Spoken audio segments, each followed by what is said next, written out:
If you don't have resilience, life will fold you. It's the one trait that no one talks about, but it's the one that decides whether you give up or you keep going.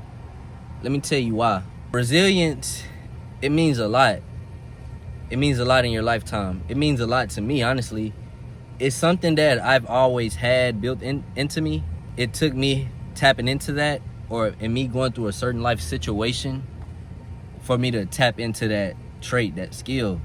I honestly feel like every individual human being has this skill, but a lot of people just overlook it or just really downplay it. Most people, when they have an issue or going through a problem in their life, they're so zoomed in on the issue that it's hard to see that you have resilience. It's hard to see that you can come back from this.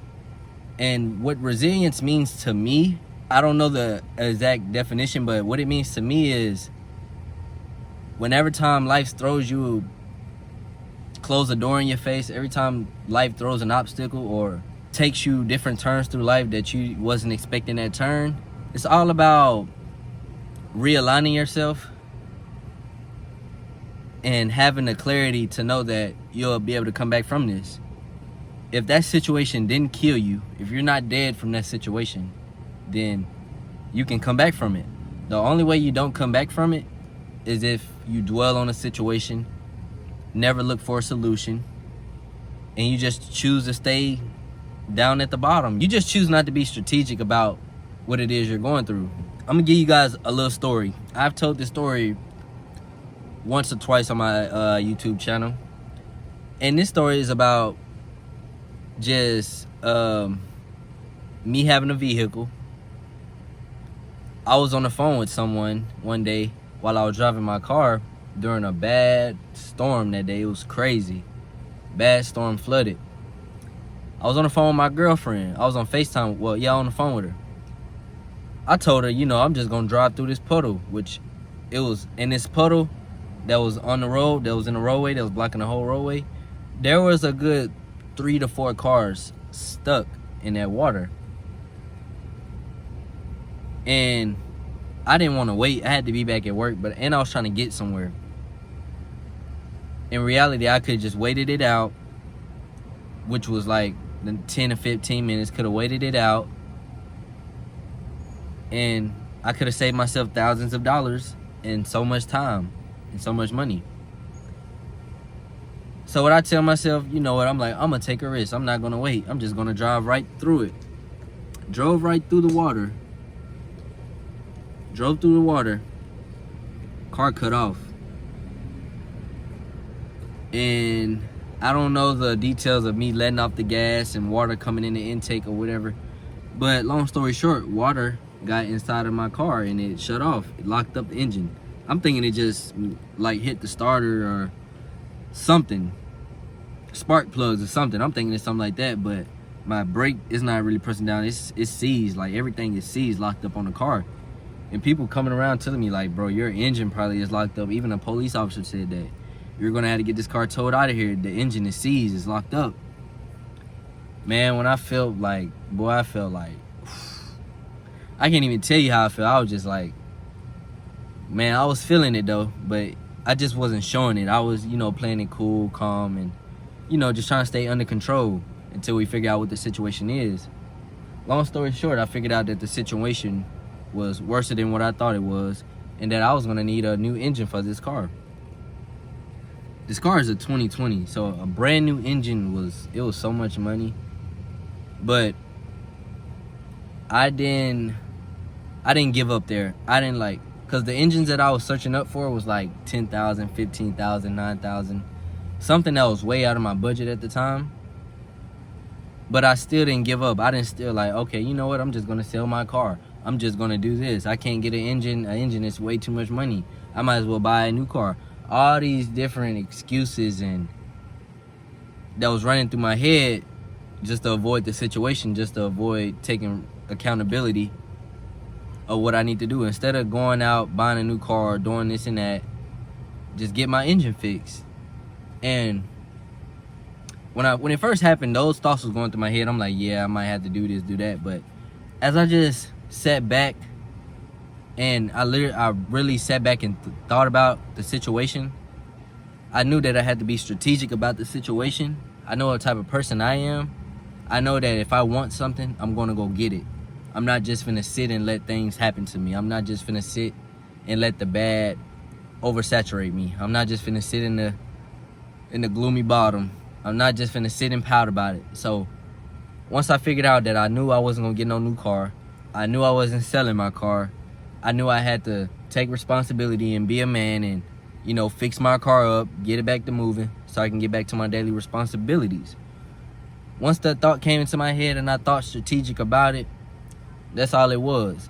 That happened this year. It happened in May. It happened like May 5th or 6th or 7th, something like that. So in the meantime, I knew I wasn't going to get it up running right away. I had to save up a few funds. I had to go look at some suppliers, see who had an engine, you know, seeing who had a good engine with low miles on it. And I just had to sit back, chill, and, you know, wait, build my money back up and just chill.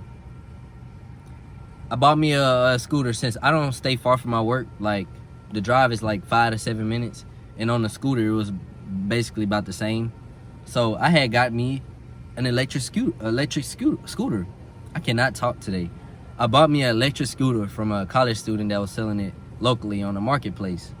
He sold it to me for like 180. Nice scooter. I still got it to this day. They go pretty fast. Go to like 20 mph. It's a high boy. It's fire. Still got it. And man, I didn't get my car back until like July, somewhere in July. So from May, so June, July. I'm thinking, bro, when that first happened, I'm thinking like, bro, I'm not gonna be able to get my car back till like September, or right now, November, October, like stuff like that. I was just so worried, but I was so locked in on focusing on what I had to do. Like I just told y'all, I had to lock in and focus on building my money back up, and, you know, looking for a supplier that can give me an engine for the right price, good condition, excellent condition, low miles. I had to just sit back and be patient and, you know, be strategic about what I was doing and who I was talking to.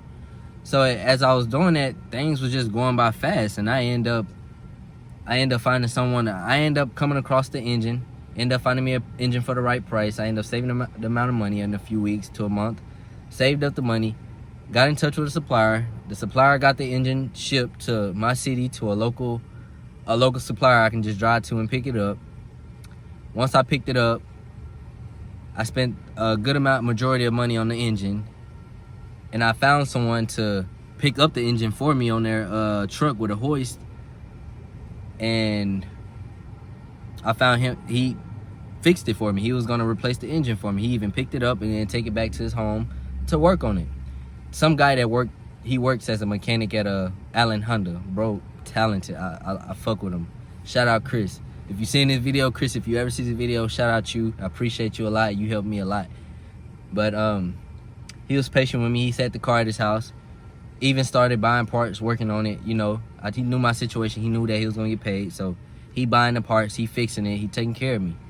So July come, he staying in touch with me. Boom, he got it fixed. He like, okay, yeah, got it started. Now I'm gonna drive it to work and stuff like that to make sure everything is cool and make sure everything is running correctly. So boom, he kept it for a while, drove it, and then next thing you know, he said it's ready for pickup. Let me know when you're ready to pick it up, and I'm gonna charge you like, I think it was like $3,500, $3,400. So went in, picked that up. Like the next day, boy, that feeling was crazy. Having a new engine in my car, picking up that car, that same car that I thought was done with just in months ago, that I thought that I couldn't be saved, it couldn't be saved. But I'm looking at the car fixed, cut on, driving, I'm in it, pulling off in it, and it was just an amazing feeling. Like I was so happy. I was even happy before it got fixed, like even while it was getting worked on, because like I'm only in this position because I put myself in this position. The reason my car broke down like that was because of me. I took that risk. And now we're at the finish. I ain't gonna say the finish line, but we on the after effect of, you know, with me staying locked in, me just focusing on what I needed to do, me being strategic with my thinking, now I'm back in my car driving it. It's brand new. It had way lesser miles than what my first engine had. My first engine had like 69,000 miles. The new engine came with 38,000 miles. So basically half. So man, it was a great feeling, you guys. Like, you have no idea. Like, if I would have sold this car, I would have been so upset. I would have still been upset about it. No matter what car I would have been driving in, I would have still been tremendously upset. Like, bro, why did I give up on that car like that? That ain't what you do. Whatever it is you want to stick to, or you want to keep around, or you want something, if you have that resilience, you're going to make sure you don't lose that. You're going to make sure you stay on top of it, whatever it is you got to do. And man, that's my story. Like, that's going to forever be one of the stories I tell even as I grow older, because that's a story that describes resilience at its finest. Like, being resilient will take you places that you don't think you could go. Like, just being resilient itself, being resilient, thinking with strategy, it'll take you so far in life. Like, bro, it's when you have those two traits, those two skills, the feeling you have is like, I can never fail in life. Because you honestly, you can't fail in life. You never can fail in life. You never fail in life. Life isn't over until you're dead. You never fail in life. If something happened to you and you still alive, you didn't fail. Now you just got to think about what you need to do to get right back on track. Realign yourself. Move with strategy. Be positive. Be consistent. Be persistent. And make sure you sticking to your goal. Make sure you be resilient, man. Make sure you build that resilience. I'm going to come back with another video about how you can build resilience into you. How you can build that trait. A lot of you guys, if you don't have that trait, like I said, I feel like a lot of individuals have that trait. It's just in you. But a lot of you guys, you might say, I don't have it. I just give up too easily. All right, then. So I'm going to come back with a video. I'm going to give you guys a rundown on how you can build that resilience into you. We'll be back with another one, gang. Peace out. Like, comment, and subscribe on this video. We'll be back with another one. We're on the road to 1,000 subscribers. We'll be there in no time. I appreciate the subscribers who are subscribed to me now. I really appreciate y'all. Y'all are my supporters. I love y'all. Just stay in tune with the videos. We got a whole lot more coming. This is finna be a journey. And I can't wait to see what you guys learn and just the comments that you leave me and how I've been helping you guys. Peace out, man.